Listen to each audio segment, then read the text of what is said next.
Atëherë mirëdita për të gjithë.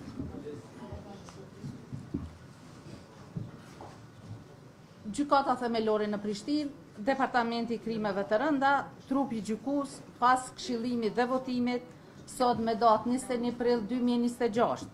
në emër të popullit merr dhe publikisht shpall këtë aktgjykim. I akuzuari Naim Urseli me të dhëna sikur në shkresat e lëndës, konform me 364 të kodit të procedurës penale,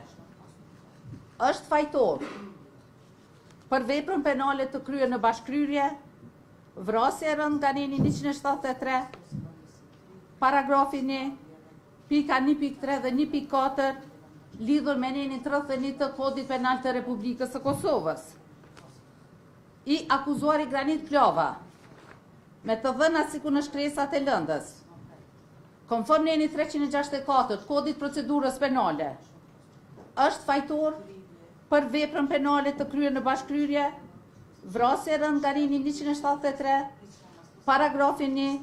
pika 1.6, lidhur me nenin 31 të kodit penal të Republikës së Kosovës.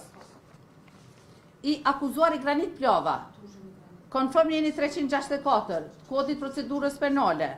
është fajtor për veprën penale, mbajtje në pronësi, kontroll ose posedim të paautorizuar të anëve nga neni 366 paragrafin 1 të kodit penal të Republikës së Kosovës. I akuzuari Kushtrim Kokalla, me të dhëna sikur në shkresat e lëndës, konform neni 364 të kodit procedurës penale, është fajtor për veprën penale, ndihmë në kryerjen e veprës penale, vrasje e rënd nga neni 173, paragrafin 1, pika 1.3 dhe 1.4, lidhur me nenin 33 të kodit penal të Republikës së Kosovës. Për të akuzuarin Kushtrim Kokalla, konform neni 362, paragrafin 1, nën paragrafin 1.1 të kodit procedurës penale, për shkak se prokuroria e shtetit është tërheq nga akta akuza, gjykata sjell aktgjykim refuzues për veprën penale, mos lajmërimi vepra penale apo kryesve të tyre nga neni 378, paragrafin 1, pika 1.1 të kodit penal të Republikës së Kosovës. Andaj, gjykata, në bazë të dispozitave ligjore të kodit penal të Republikës së Kosovës, si dhe neneve 7, 8, 360 dhe 364 të kodit procedurës penale, të akuzuarit i gjykon. Të akuzuarit Naim Urseli dhe Granit Plova ju shqipton dënim me burgim përjetshëm, i cili dënim do të ekzekutohet 15 ditë pas plotfuqishmërisë së këtij aktgjykimi. Të akuzuarit Kushtrim Kokalla i shqiptohet dënim me burgim në kozgjatje prej 30 vite, i cili dënim do të ekzekutohet 15 ditë pas plotfuqishmërisë së këtij aktgjykimi.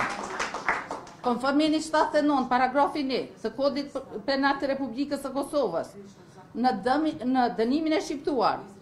të akuzuarve Naim Urseli, Granit Plova dhe Kushtrim Kokalla, do të llogaritet koha e kaluar në paraburgim nga data 1/12/2023 e tutje.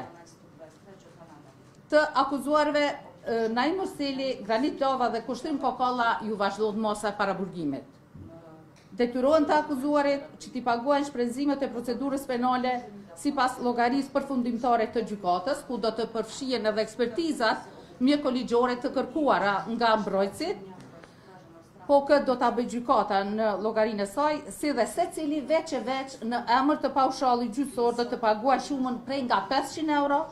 si dhe në emër të kompenzimit të viktimave të krimit shumën prej nga 50 euro, të gjitha këto në afat prej 15 ditësh nga dita kur aktgjykimi të marrë formën e prerë në kërcënim të përmbarimit të dhunshëm. Pala e dëmtuar për realizimin e kërkesës pasurore juridike udhëzohet në kontest juridiko-civil. Kundër këtij aktgjykimi, palët e pakënaqura kanë të drejtë ankesën